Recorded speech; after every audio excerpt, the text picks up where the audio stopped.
नमस्कार मंडळी. तर मराठीतील शब्दांच्या गमतीमध्ये आज आपण दोन अक्षरं घेऊया, म आणि ळ किंवा म आणि ल. तर त्याचं असं झालं, आमची मिली पाहिली का कुठे? आमचे काका म्हणाले. आता मिली म्हणजे आमची मांजर, ती हरवली होती. पण मुळात मिली हरवलीच कशी? मिलीला एवढी मोकळीक कुणी दिली? मिली मुळात मिळतच नव्हती. त्यामुळे प्रत्येक जण मिलीला शोधायला बाहेर पडले. आता आमचे माळी बुवा, त्यांनी मळका माळा पाहिला आणि मळा पण तपासला. मिली मिळाली नाही. शेवटी त्यांनी काय केलं, मळ्यामधल्या मोळ्यांची एक मोळी बांधायला घेतली.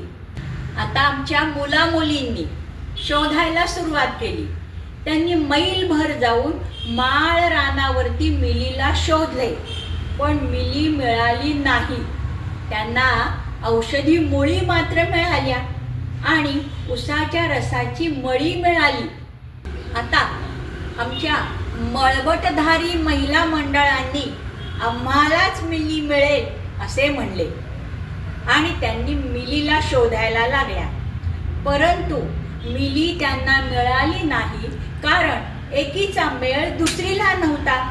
शेवटी त्या मुळू मुळू रडत बसल्या आणि फुले माळीत बसल्या. आता आमची बच्चे कंपनी, त्यांनी काय केलं, त्यांना आम्ही मिळमिळीत आश्वासन दिले होते की मिली मिळेल. त्यामुळे ते मेळा करून बसले आणि मिलीची वाट बघत बसले. अरे बापरे, पण मिली अजून मिळालीच नाही. पण शेवटी आमची मूल्यवान मिली मलाच मिळाली. मळलेली होती, पण मिली मिळाली. मिली मिली. मंडळी, तुम्हाला हे आवडलं असेल ना, तर लाईक, शेअर आणि कॉमेंट करा.